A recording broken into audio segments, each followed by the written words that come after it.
Let me tell you, we have a new star. A star is born, Elon. Now he is. Now he's an amazing guy. We were sitting together tonight. You know, he spent 2 weeks in Philadelphia and different parts of Pennsylvania campaigning. You know, he sent the rocket up 2 weeks ago, and I saw that rocket, and I saw it coming down. I saw it. It was, when it left, it was beautiful, shiny white. When it came down, it didn't look so pretty. It was going 10,000 miles an hour, and it was burning like hell. I said, what happened to your paint job? He said, we've never made a paint that could withstand that kind of heat.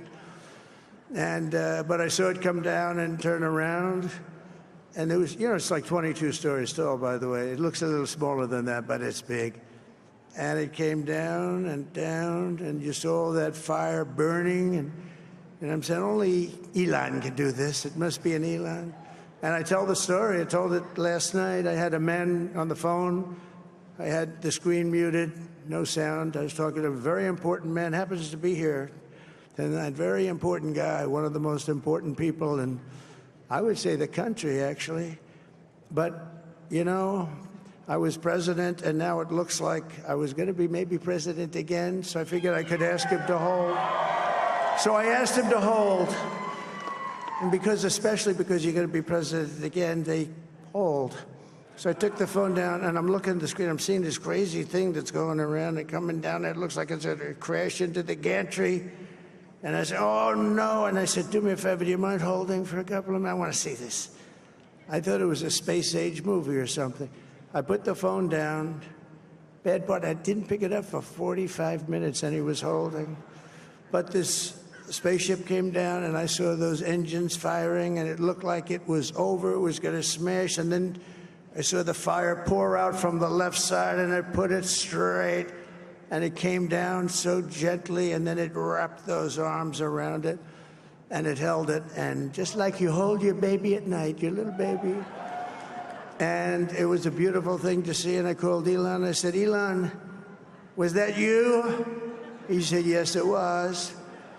I said, who else can do that? Can Russia do it? No. Can China do it? No.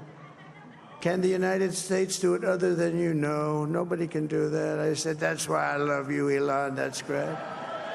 And you know, when we had the tragic Hurricane Helene, and it hit North Carolina, they were really devastated. The water, this was a big water, as big as we've ever seen, water hurricane. It built lakes out of nothing. Fields became lakes, and the danger was unbelievable. And the people from North Carolina came to me and they said, would it be possible, at all possible, for you to speak to Elon Musk? We need Starlink.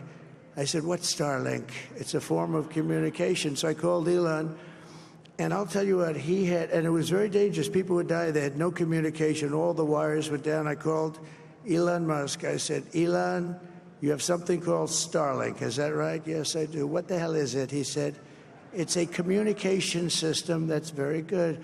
I said, Elon, they need it really, really badly in North Carolina. Can you get it? He had that there so fast. It was incredible. So, and it was great. It saved a lot of lives. He saved a lot of lives. But he's a character. He's a special guy. He's a super genius. We have to protect our geniuses. We don't have that many of them. We have to protect our super geniuses. I want to thank some of the guys. You know, we have up here today the U.S. Open champion. He's a fantastic golfer, slightly longer than me. Hits the ball a little bit longer than me, just a little bit. Bryson DeChambeau is up here someplace. What happened to Bryson? Where is he? Bryson. Oh, he was shot. He's hitting balls. Oh, he's on the way. He's hitting balls. Bryson. Oh, look at him.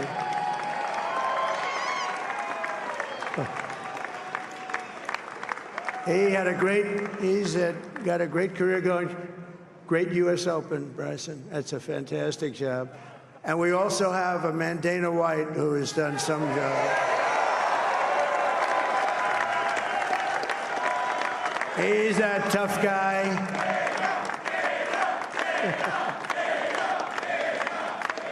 So Dana started UFC and came to me, do you mind if I use your... Nobody wanted to give him a rinse because they said it's a rough sport, a little rough. And I helped him out a little bit, and I went, and they said, this is the roughest sport I've ever seen, but I began to like it, and he loved it, and nobody's done a better job in sports. And you know, he's a very motivational kind of a guy, what he does. He gets these fighters, and they really go at it, and it's become one of the most successful sports enterprises anywhere at any time. It's doing so well. I'd like to ask Dana just to say a couple of words, because people love to hear from him. Dana,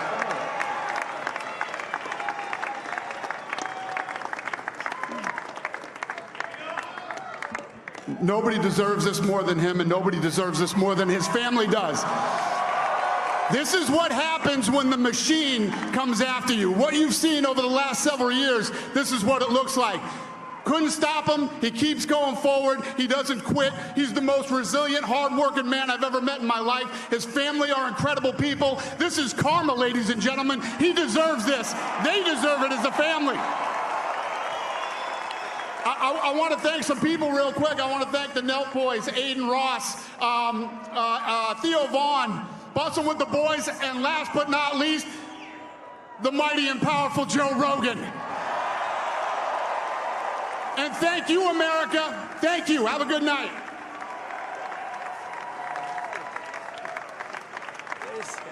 That is a piece of work. No, he's really an amazing guy. But most of all, I want to thank the millions of hardworking Americans across the nation who have always been the heart and soul of this really great movement. We've been through so much together, and today you showed up in record numbers to deliver a victory like like no other. This was something special, and we're gonna pay you back. We're gonna do the best job. We're gonna turn it around. It's got to be turned around. It's got to be turned around fast, and we're gonna turn it around. We're gonna do it in every way, with so many ways, but we're gonna do it in every way. This will forever be remembered as the day the American people regained control of their country.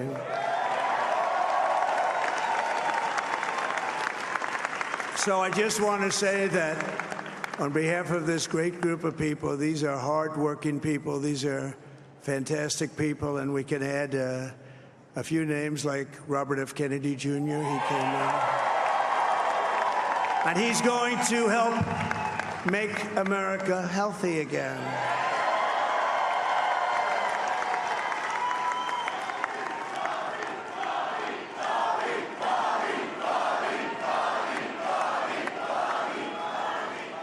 And now he's a great guy, and he really means it. He wants to do some things, and we're going to let him go to it. I just said, but, Bobby, leave the oil to me.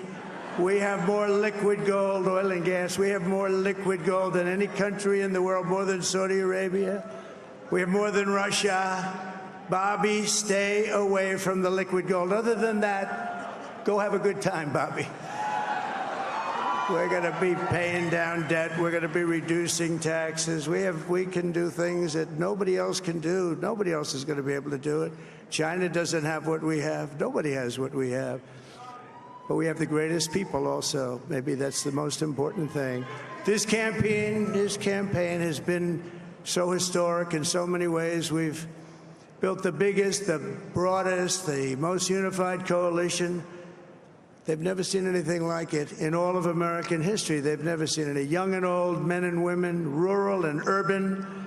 And we had them all helping us tonight, when you think. I mean, I was looking at it. I was watching it. They had some great analysis of the people that voted for us. Nobody's ever seen anything like that. They came from all corners, union, non-union, African American, Hispanic American, Asian American, Arab American, Muslim American. We had everybody, and it was beautiful. It was a historic realignment, uniting citizens of all backgrounds around a common core of common sense. You know, we're the party of common sense. We want to have borders. We want to have security. We want to have things be good, safe. We want great education. We want a strong and powerful military, and ideally we don't have to use it. You know, we had no wars. 4 years we had no wars, except we defeated ISIS. We defeated ISIS in record time, but we had no wars. They said, he will start a war. I'm not going to start a war. I'm going to stop wars. But this is also a massive victory for democracy and for freedom. Together, we're going to unlock America's glorious destiny. We're going to achieve the most incredible future for our people. Yesterday, as I stood at my last stop on the campaign trail, I'll never be doing a rally again. Can you believe it? I think we've done 900 rallies approximately from them. Can you imagine? 901, something, a lot of rallies. And it was sad. Everybody was sad. Many people, I said, this is our last rally. But now we're going on to something that's far more important, because the rallies were used for us to be put in this position where we can really help our country. That's what we're going to do. We're going to make our country better than it ever has been. And I said that many people have told me that God spared my life for a reason.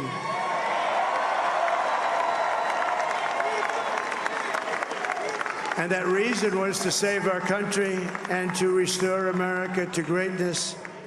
And now we are going to fulfill that mission together. We're going to fulfill that mission. The task before us will not be easy, but I will bring every ounce of energy, spirit, and fight that I have in my soul to the job that you've entrusted to me. This is a great job. There's no job like this. This is the most important job in the world. Just as I did in my first term, we had a great first term, a great, great first term. I will govern by a simple motto: promises made, promises kept. We're going to keep our promises. Nothing will stop me from keeping my word to you, the people. We will make America safe, strong, prosperous, powerful, and free again. And I'm asking every citizen all across our land to join me in this noble and righteous endeavor. That's what it is. It's time to put the divisions of the past 4 years behind us. It's time to unite. And we're going to try. We're going to try. We have to try. And it's going to happen. Success will bring us together. I've seen that. I've seen that. I saw that in the first term when we became more and more successful. People started coming together. Success is going to bring us together, and we are going to start by all putting America first. We have to put our country first for at least a period of time. We have to fix it, because together we can truly make America great again for all Americans. So I want to just tell you what a great honor this is. I want to thank you. I will not let you down. America's future will be bigger, better, bolder, richer, safer, and stronger than it has ever been before. God bless you, and God bless America. Thank you very much. Thank you. Thank you very much.